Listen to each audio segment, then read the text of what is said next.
semua, salam sejahtera Malaysia. Selamat datang ke channel Fels Lifestyle. Saudara-saudara, tuan-tuan dan puan-puan yang saya amat hormati sekalian. Satu lagi topik panas yang mengejutkan Malaysia pada hari ini.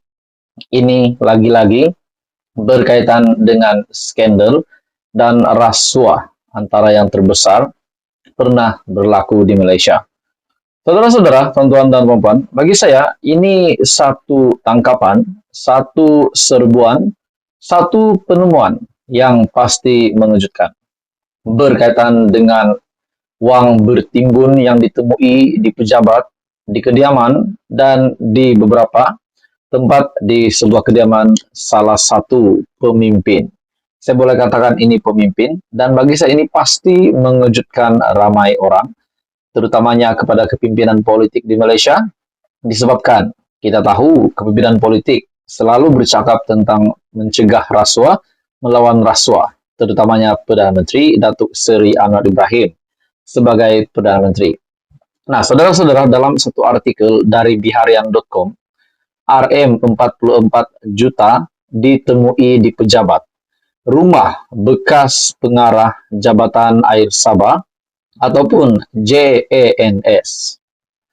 Dalam artikel yang panas ini, Mahkamah Session diberitahu bahwa wang tunai lebih RM44 juta ditemui di pejabat dan rumah bekas pengarah Jabatan Air Sabah JANS, AG Muhammad Tahir Muhammad Talib. Perkara itu dimaklumkan Ketua Pasukan Serbuan Nombor 8, Hishamuddin Muhammad Esa yang berumur 49 tahun semasa pemeriksaan oleh Timbalan Pendakwa Raya ataupun DPP Mahadi Abdul Jumaat. Hishamuddin memberi keterangan sebagai saksi pendakwaan ke-40 di hadapan Hakim Abu Bakar Manat dalam perbicaraan skandal rasuah terbesar di Sabah. Beliau berkata lebih RM23 juta ditemui semasa serbuan di pejabat AG Tahir pada 4 Oktober 2016. RM62.500 ditemui dalam beg bertanda Tahir di meja AG Tahir. Uang tunai selebihnya ditemui di 3 lokasi lain di dalam bilik pantry, di sofa dengan 3 tempat duduk, kabinet TV, serta kabinet kayu.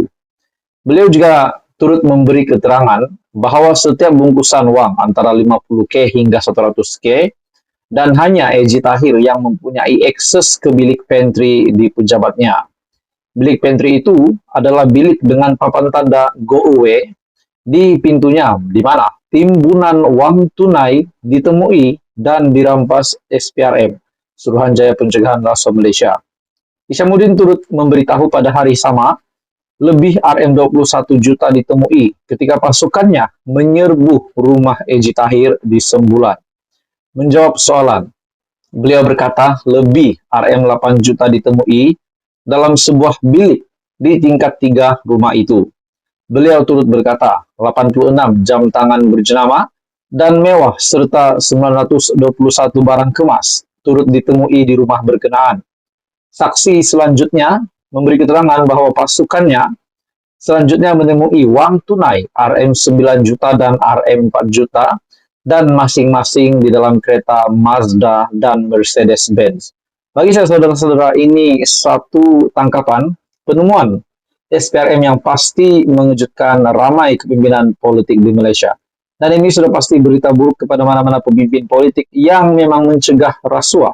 Tapi pada akhirnya kejayaan besar juga untuk SPRM dan kerajaan hari ini, karena dapat membongkar dan dapat membuat penggeledahan di mana RM44 juta ditemui di pejabat rumah bekas pengarah Jabatan Air Sabah menurut saksi. Jadi saudara-saudara, apa komen Anda?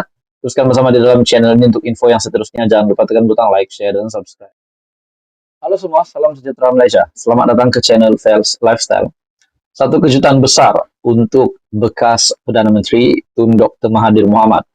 Selepas keputusan muktamad ini yang diumumkan oleh Perikatan Nasional, oleh kepimpinan Perikatan Nasional, setelah agihan kerusi untuk pilihan raya negeri di 6 buah negeri yang bakal dilaksanakan pada tahun ini, dan akhirnya keputusan muktamad dari kepimpinan Perikatan Nasional yang dipimpin oleh Tan Sri Muhyiddin Yassin, bagi saya ini pasti mengejutkan Mahathir Muhammad. Disebabkan keputusan muktamad berkaitan dengan kerusi yang sudah diagihkan. Adakah dengan ini muktamadlah sudah keputusan Tan Sri Muhyiddin Yassin untuk tidak meletakkan mana-mana kerusi untuk Mahathir maupun anak Mahathir Mukris, yaitu untuk Parti Pejuang, untuk bertanding pada PRN akan datang. Disebabkan dalam satu artikel dari Syahbudin.com mengesahkan PN ketepikan proklamasi orang Melayu, tanda tanya. Mahyadin mengumumkan PN akan bertanding di semua 245 kerusi DUN dalam pilihan raya negeri 6 negeri akan datang.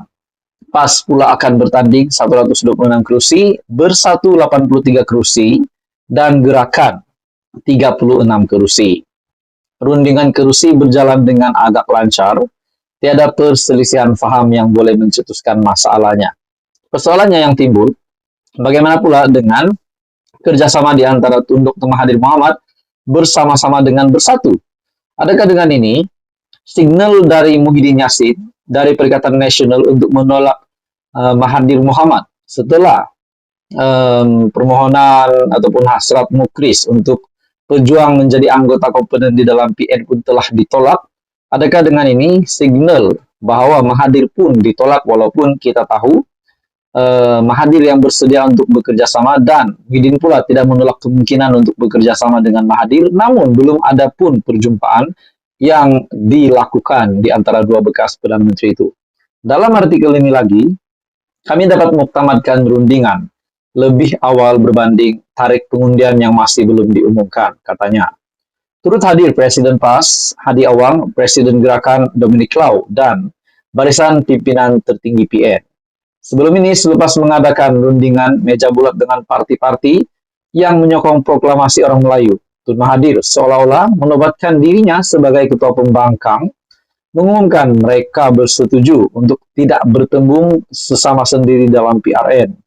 Dalam rundingan meja bulat yang dihadiri beberapa pemimpin utama PAS dan pemimpin kecil Bersatu, tetapi tidak dihadiri Mahyadin dan Hamzah selaku ketua pembangkang. Tun Mahathir turut menyebut pertemuannya dengan Mahyadin akan diatur. Begitupun di sebalik Muhyiddin menyatakan kesediaan untuk bertemu dengan Mahathir yang lebih dulu mempelawannya untuk bekerja sama. Tetapi sehingga ini tiada lagi pertemuan berlangsung di antara kedua-dua mereka. Secara umumnya disedari kebimbangan PN terhadap pertemuan itu ialah Tun Mahathir pasti meminta sejumlah kerusi untuk kelompok yang menyokongnya. Nah, timbul persoalan setelah PN telah memuktamadkan jumlah kerusi yang bakal bertanding pada PRN ini. Dengan ini, sah sudah Mahathir dan Pejuang. Tidak ada pun slot di dalam Perikatan Nasional untuk bertanding pada PRN nanti. Jadi disebabkan PN pun sudah memuktamadkan jumlah kerusi yang bakal dipertandingkan. Hakikatnya, mereka tiada kekuatan sendiri selepas hilang deposit pada PRU15 dan berharap dapat bernafas kembali dengan menumpang kekuatan PN, menurut artikel dari Syahbudin.com.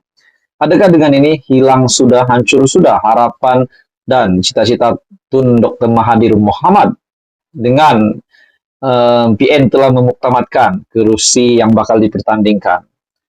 Dalam artikel ini, Mukris tidak lama sebelum ini turut memohon untuk menyertai PN, tapi telah ditolak.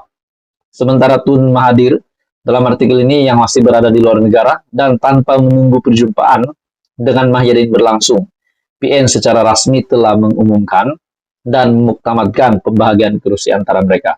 Adakah ini satu petanda buruk untuk Tun Dr. Mahathir lagi? Jadi apa komen Anda saudara-saudara? Teruskan bersama di dalam channel ini untuk info yang seterusnya. Jangan lupa tekan butang like, share, dan subscribe.